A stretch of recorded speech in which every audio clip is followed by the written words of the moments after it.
Hi everyone, welcome back to my channel. My name is Heather and today I am here with my August pile of possibilities.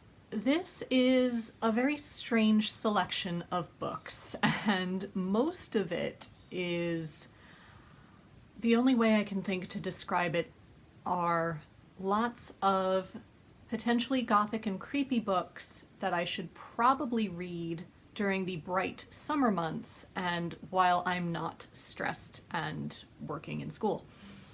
So I'm going to go through those books first and then I'll go through my other potential picks. But first I do have to mention two ebooks that I will definitely be reading this month, otherwise I will forget them. The first is The Little Paris Bookshop, I think by Nina George. My cousin and I did a video together recently and I have mentioned that in my community posts, so do go check that out. But one of our challenges to each other was to recommend a book to each other and we have to read it by the next time we talk. So now that Jane Austen July is over, I can get around to reading what she chose for me, which was The Little Paris Bookshop. I know this is about, of course, a bookshop in Paris, and she said she chose it for me because it's about literature, healing people, bringing people together, that sort of thing. So I'm intrigued. So I definitely have to read that this month. Also, I have to read The Art of a Lie by Laura Shepard Robinson, because I have the ARC for this and it is being published at the beginning of August, in fact, so I really need to get on that. I have really enjoyed lots of Laura Shepard Robinson's books. She writes what I describe as very dark historical fiction, usually set around the 18th century. There was Blood and Sugar and Daughters of the Night. That was a two-book series that I really loved. Her latest one I didn't love as much. This one seems very intriguing. This is about a woman who runs a confectioner shop in London in the 1700s. Her husband has just died. The shop is on hard times. She doesn't know what to do. And on the one hand, we have her meeting a man who tells her about ice cream and the Italian fashion for ice cream, and that might help save her shop. On the other hand, we also have the novelist Henry Fielding turning up as possibly the villain in this story. And I can't quite see how all of that is going to come together, but I'll let you know how that turns out. While I'm reading those two ebooks, I hope to make my way through The Strangest Family by Janice Hadlow, which I do own a physical copy of. It's just downstairs and I'm not running to get it now. This is a nonfiction book about George III and his family, and I loved Janice Hadlow's fiction here, The Other Bennet Sisters, so I'm really excited to see what her nonfiction is like. However, this book is a brick of about 600 pages. So I'm going to work my way through it in small chunks while reading those two ebooks, and hopefully that will get me through the beginning of the month. After that, I have any number of books to pick from, one of which I hope will be Shadow of Night by Deborah Harkness, which is book 2 in the Discovery of Witches series. I really enjoyed book 1, which I found semi-surprising as I really don't like blood, so vampire stories are hit or miss for me. But I really enjoyed book 1. I'm intrigued to see where book 2 goes. Book 2 has the makings of everything I love. We are still following our main characters. However, there has been some time travel involved and we are in Elizabethan England, I think, which is one of my favorite time periods. So I'm really hopeful about this. I have heard from other people that it's not nearly as strong as the first one, so we'll find out. I could also read The Shape of Darkness by Laura Purcell. I have read and enjoyed lots of Laura Purcell books. She writes very dark, very gothic historical fiction. I really don't remember exactly what this one is about, but I almost kind of prefer it that way. I feel like this one might have to do with Bath though. Let me check the back. No idea. So that may or may not be correct.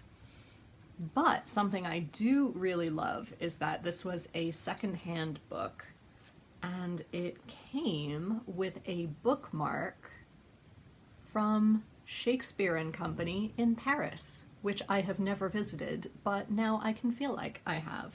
I could also pick up The Binding by Bridget Collins, which Marissa of Blatantly Bookish has been begging me to read for the entirety of our friendship. So I do really need to pick this up. I might get to it in August. This, I believe, is about a young man, yes, who begins working in a bindery, but it's a bindery not of just books, but it's somehow binding memories or souls into books, and things unravel from there. I might not have gotten that right, but I really don't want to read the back too much before I go into this. Another potentially creepy Gothic-y book I could pick up is O Caledonia by Elspeth Barker. And again, I'm really not sure what it's about. I'm assuming it has something to do with Scotland, Caledonia being the old Roman, I think, name for Scotland. And it has an introduction from Maggie O'Farrell, whose work I've really enjoyed as well. It's quite small, so definitely manageable in the busier month of August.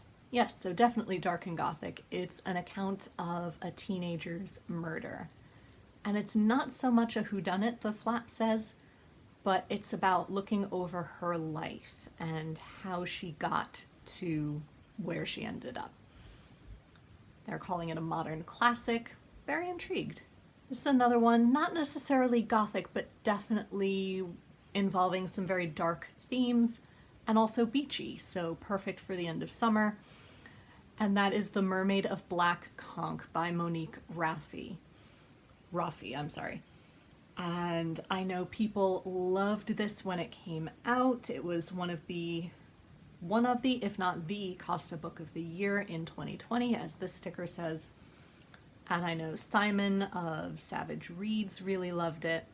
So I was really excited when I found a copy. And so clearly it's about a mermaid in the Caribbean, though not as historical as I thought. Apparently it's taking place in the 70s.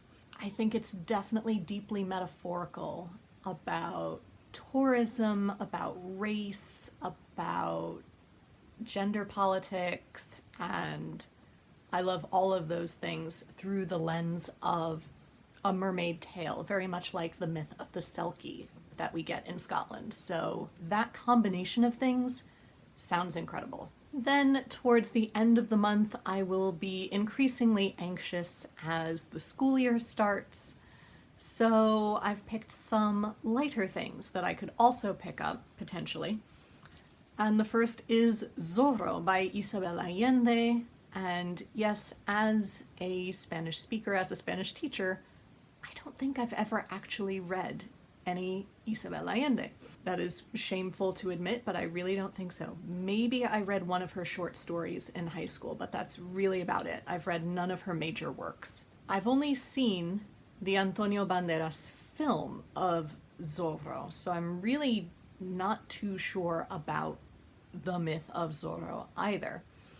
This is written in English. I've found that reading historical fiction in Spanish is really slow going and very taxing for me, purely because there is a lot of terminology that is no longer used. So I'm constantly coming across words that I don't know because those objects aren't things that I've ever needed to talk about in Spanish before. But I'm intrigued to see how the original legend unfolded. I'm assuming this is a fairly faithful rendition of the legend of Zorro. Then I've picked up some classics and or modern classics that I also might want to dip into around this time of year. The first is An Old-Fashioned Girl by Louisa May Alcott. I really don't remember much about the description of this, but the backs of classics do tend to spoil things, so I'm not going to look. But I, of course, enjoyed Little Women, or Little Women and Good Wives, depending on how it was published where you are. I didn't enjoy Joe's Boys nearly as much, so I really didn't continue with that whole series. I do remember loving the Rose books when I was in middle school. It was Eight Cousins and Rose in Bloom. I really loved those. So I'm hoping this will be very similar to those Rose books, but we will find out. Then this book I've had on my shelf for ages, but it was actually Paula from the channel Relatively Refined who suggested that it's actually more of a summer book. And I try to read it every winter and I'm never feeling like it, so maybe I'll give it a try in the summer. And that is Cold Comfort Farm by Stella Gibbons. I've heard mixed reviews about this. People claim it's really funny. It could be a lot of secondhand embarrassment, because I know it's about a young woman who goes to live with her distant relations on Cold Comfort Farm, and every single person that she meets is more and more eccentric than the last, and comedy ensues. So I'm feeling hopeful this time around, so if I pick it up, hopefully I do actually enjoy it. And then finally, I might choose to pick up The Remains of the Day by Kazuo Ishiguro. I really enjoyed Never Let Me Go, although I had seen the film before I read the book, which I think was actually kind of helpful. But this one I know is in a completely different vein. I know it's about a butler on a British estate musing about the societal changes plus his own age that makes him feel increasingly irrelevant, and looking back on his past life as a butler. So that is my pile of possibilities for August. Come back at the end of the month or beginning of September to see how many of them I actually read. There will definitely be some audiobooks sprinkled throughout, as well as I'll start doing more and more driving and commuting. Let me know down below what you look forward to reading to in August. Does August still feel like summer to you, or do you tend to get more in a fall or autumn mood by this point in the year? Let me know down below about any bookish thoughts you may be having, and until next time, be safe, be well, and happy reading. Bye everyone.